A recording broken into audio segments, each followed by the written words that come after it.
dia tonga soa tao amin'ny fandarana Jeanne Foret-Santé aty Canada indray ianao. Ny fandarana androany zany a dia fandarana be mpangataka dia ny hoe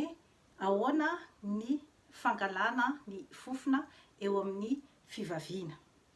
Tsara ho fantatra aloha zany a fa ny fivaviana zany a eo amin'ny vehivavy a dia tsy hanana fofona voninkazo akory izy io fa misy fofona karakteristika zany a amin'ny fivavian'ny vehivavy. Raha ohatra kosa nefa zany ka hoe ilay fofona miakatra be loatra zany na hoe tena manelingelina zany dia eo zany a no mampametram-panontaniana fa misy zavatra tsy normalina zany ao, indrindrandrindra zany a raha ohatra ka hoe maheno karazana ohatra ny hoe fofotrondro na ohatra zany zany a ny vehivavy indrindrandrindra moa zany a rehefa amin'ny firaisana ranofo dia amin'izay fotoana izay zany a dia mety betsaka no mety ho ao ambadika an'izany.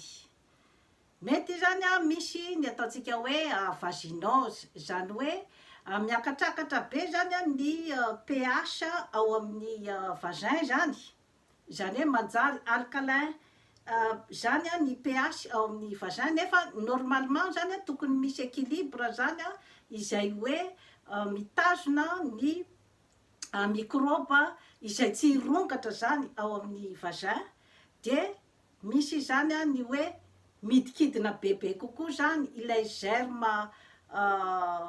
hoe mitondra voka-tsoa zany, satria misy maty ny microbe zany a mitondra voka-tsoa dia misy ny microbe zany a izay hoe tsy mitondra voka-tsoa. Ka io germe mitondra voka-tsoa io zany a midikidina ohatra zany a ny tahany zany ao amin'ilay vagin dia mampidina ny ataontsika hoe acide lactique ao amin'ny vagin zany a, dia iny zany a no mitondra n'ilay karazana déséquilibre zany a dia mampirongatra zany a an'ilay microbe ao amin'ny vagin ny vehivavy zany na ny lalan-jaza. Iny zany a no mampiakatra an'ilay fofona. Rehefa ohatran'izay zany a dia mandeha mamonjy dokotera ianao zany a hijery marina hoe inona zany a ny zavatra mitranga ao, dia ny dokotera zany a no manao an'ilay frottis hijerevany a an'ilay karazana microbe zany a, dia arakarak'ilay microbe hitany ao zany a no ampiasany ny antibiotika mi-correspondre amin'iny zany. Ny mety ho antony ihany koa zany mampirongatra an'ilay hoe fofona zany a dia ny hoe misy koa zany a ny tampon na hoe ilay serviette hygiénique asitrika any zany indraindray misy manadino an'iny zany a, dia iny koa zany a no mety miteraka fofona. Eo ihany koa ny pataloha izay tery be loatra ohatra, dia amin'ny andro mafana dia mety ihany koa zany iny a mampirongatra ihany koa ny fofona zany amin'ny vehivavy. Dia misy ihany koa ny incontinence urinaire, zany hoe rehefa avy miteraka ny vehivavy zany a dia malalaka ny lalan-jaza izany a, dia tokony misy exercice zany a amin'ny kinésithérapie zany a atao a mba ampiserisery an'iny zany, ampiserisery an'ilay vagin zany a mba tsy hampisy an'ilay hoe incontinence urinaire, zany hoe misy zany ny fuite urinaire, pipi mandeha fotsiny amin'izao zany a, na tsy amin'ny fotoana hoe andehanana any amin'ny cabinet zany, dia iny koa zany a no manamaimbo ny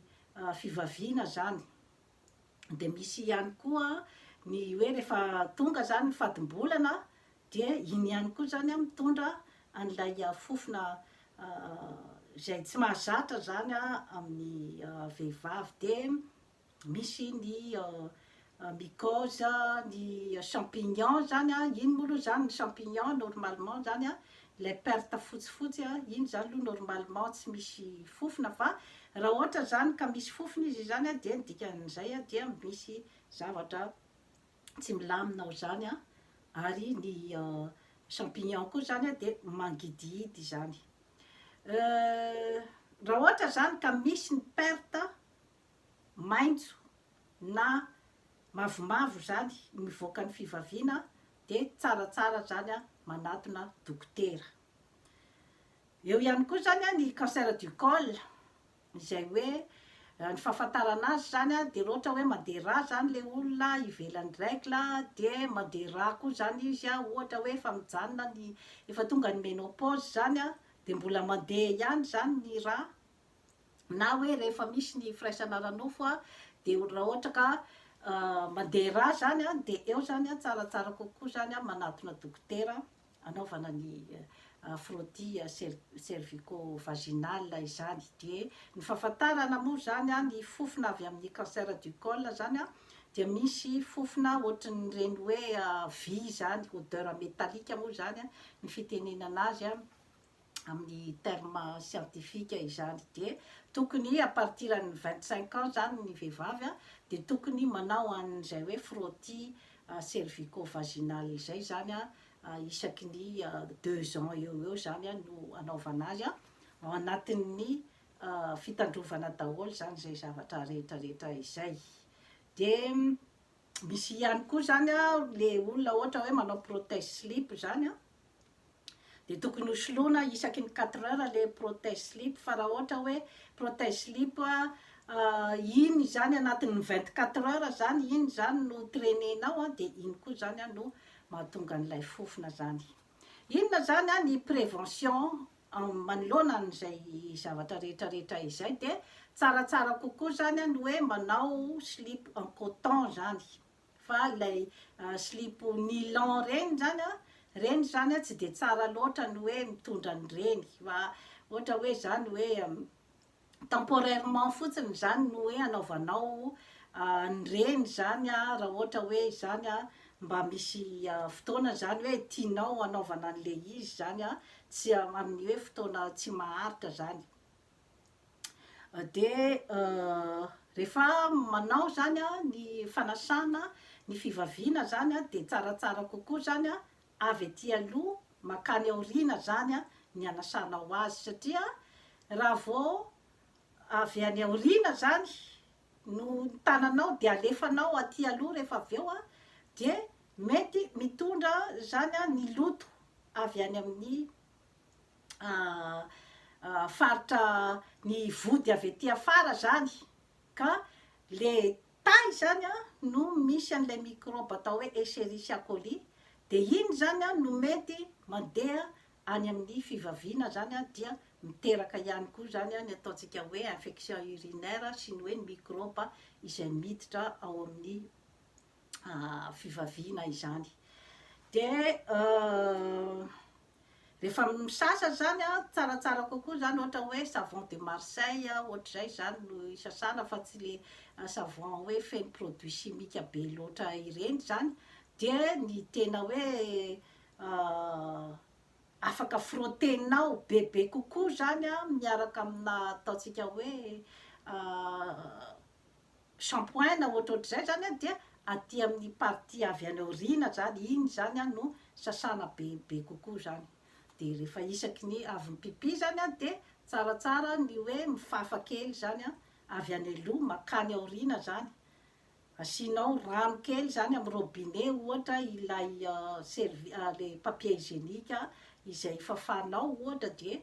fafana avy any aloha makany aoriana. Raha ohatra moa ianao manana occasion hoe am'tranonao ianao de hoe afaka manao toilette kely zany a amin'ny rano amin'ny kaopy zany a raha ohatra ka misy ny possibilité zany a ahafahanao manao an'izay. Kanefa ny fisasana koa zany a tsy de hoe isaky ny 2 minitra koa zany toute la journée, fa eo amin'ny 2-3 zany eo zany ianao a ny hoe tokony misasa zany a amin'ny toute la journée, satria mety manimba ihany koa zany a ny cellule ao amin'ny vagin zany raha ohatra ka de hoe isaky ny 2 minitra zany a de ho kasikasianao foana, ho sasana foana zany a io partie io. De misotro rano isan'andro zany a 2 litatra isan'andro a. Matetika moa zany ny vehivavy tsy de tena tia misotro rano satria matetika koa ny vehivavy tsy tia mipipi matetika zany a de eo koa mantsy zany ny lesoka, fa tsaratsara kokoa zany a ny hoe misotro rano 2 litatra isan'andro satria iny zany a no mandio ihany koa zany a ny tena ray manontolo. De ny fanaovana ny exercice physique sy ny finanana ny sakafo ara-pahasalamana zava-dehibe io zany, tsy de mihinana siramamy be loatra, tsy de mihina tsira be loatra, indrindrandrindra moa zany a amin'ny vehivavy a amin'ny fotoanan'ny ménopause izany. De ny fikojakojana ihany koa ny toe-tsaina zany a manoloana ny sorisorim-piainana na ny stress amin'ny fiainana andavanandro a, iny koa zany a manampy betsaka koa zany a amin'ny hoe fikojakojanao zany a ny tenanao, satria rehefa diso stressé be loatra koa zany a de iny koa no hoe mirongatra daholo zany a ny zavatra rehetra tsy metimety zany a ao amin'ny tenatsika. De toy izay sy toy izay zany a no azoko natolotra zany a amin'ny hoe resaka prévention zany a ny amin'ny resaka infection, ny resaka hoe fofona amin'ny vagin. Misy ihany koa zany a méthode naturelle izay afaka ampiasaina, de ohatra hoe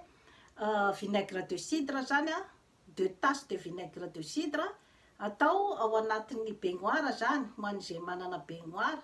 de milona ao anatin'ny rano matimaty zany a pendant eo amin'ny 20 minutes eo zany a ny vehivavy, de manampy betsaka zany zay zavatra zay zany a amin'ny hoe fanalana ny fofona. Azo atao ihany koa zany a raha ohatra anao tsy manana baignoire zany a, de ohatra hoe maka karazana bocal zany a, na ireny ataontsika hoe pot reny zany a, de asiana rano mafana ao anatiny a, de asiana camomille zany, de mipetraka eo ambonin'ilay bocal zany a, na manao bain de siège zany, de ilay evoka zany a miakatra zany a mandeha any amin'ny vagin. De toy izay sy toy izay no azo natolotra anao an'io zany a, manaova abonnement amin'ny Jeanne Forest Santé aty Canada fa hanatsara ny fiainanao. Ary amin'ity fanomanana ny fetin'ny vehivavy amin'ny 8 mars zany a, dia maromaro ny torohevitra omeko zany a mikasika ny vehivavy. Veloma tompoko.